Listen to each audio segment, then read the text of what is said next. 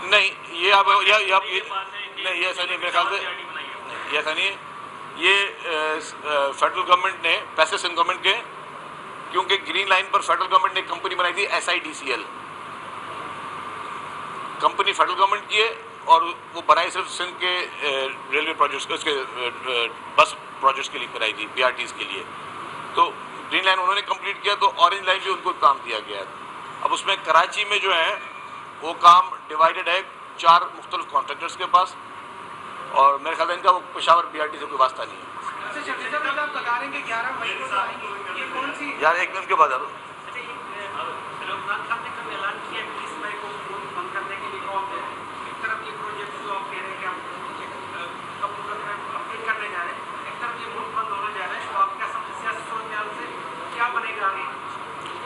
دیکھیے جی، اس وقت عمران خان صاحب شام غریبہ پڑھ رہے ہیں اور سوگ میں ہیں.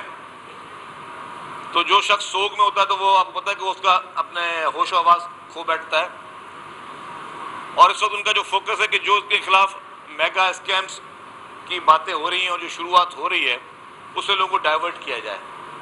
وہ نہیں چاہتے کہ وہ قانون نافذ کرنے کے جو ادارے ہیں، جس میں نیب ہو یا FIA ہو، ان کے دروازے تک پہنچے، یا ان کے جو بھی سہولت کار تھے، جس میں ایک خاتون جو ہے، میں نام کسی لینا پسند نہیں کرتا، ایک خاتون جو ہے سو باہر فرار ہو گئی ہیں.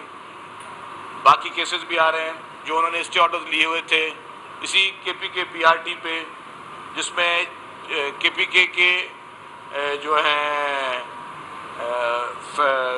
چیف منسٹر انسپیکشن ٹیم، اس کی رپورٹ ہے کہ 7 ارب روپے کے کک بیکس لیے گئے تھے، اور جس پہ عمران خان صاحب نے کی پارٹی نے سپریم کورٹ سے اسٹے آرڈر لیا ہوا تھا. اس طرح بہت سارے اور کے اسکیمز ہیں، وہ سارے آنے والے ہیں. تو خان صاحب اس وقت جو ہے وہ ملک میں انتشار چاہتے ہیں. وہ جیسے کہتے ہیں کہ جی نہ کھیلیں گے نہ کھیلنے دیں گے، تو وہ کہتے ہیں کہ جی اگر میں نہیں ہوں حکومت میں تو وہ کوئی اور بھی حکومت میں نہ ہو. پورا ان کی اس تحریک کا لب لباب یہی ہے کہ ان کے ساتھ اس کے پاس اقتدار نہیں ہے تو کسی اور کے پاس اقتدار نہ ہو. اصل میں کافی چیزیں ہائی لائٹ نہیں ہو رہی میڈیا میں. جو اصل مسئلہ اس وقت خان صاحب قوم کے لیے چھوڑ کے گئے ہیں وہ اکنامک کرائسس، اور یہ کرائسس چھوٹا نہیں ہے، یہ بہت ہی بڑا کرائسس ہے.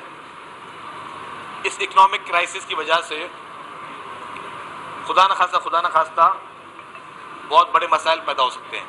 لیکن اس وقت فیڈرل گورنمنٹ اور اس کے جتنے بھی اتحادی ہیں ان کی پوری کوشش ہے کہ ملک کو دیوالیہ بننے سے خدا نخواستہ روکا جائے.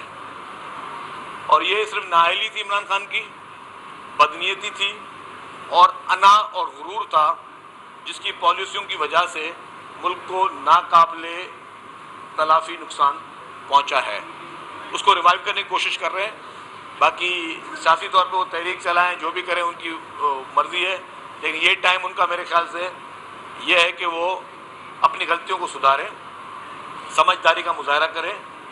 1.5 سال حکومت کا ہے، 1.5 سال میں اپنی وہ الیکشن کیمپین کریں اور نیکسٹ الیکشن کے لیے تیاری کریں. لیکن جو طریقہ کار انہوں نے اختیار کیا ہوا ہے، جو طریقہ کار ان کے طریقہ کار کی وجہ سے جو ملک کو نقصان ہو رہا ہے، ایک طرف وہ ریاست مدینہ کے دعوے دار تھے، ایک طرف وہ حرمت کانفرنسوں کی باتیں کرتے تھے، اور وہی شخص مدینہ منورہ میں مسجد نبوی میں جو انہوں نے حرکتیں کی ہیں، کیا ان کو اللہ تعالیٰ معاف کرے گا اس چیز پہ؟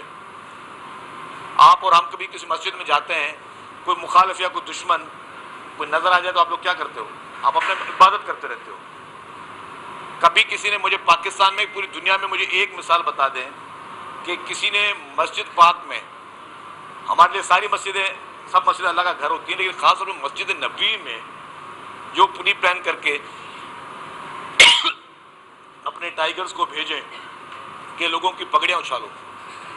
مجھے بتائیں یہ کون سا سمجھدار سیاستدان یہ کرتا ہے؟ پھر کل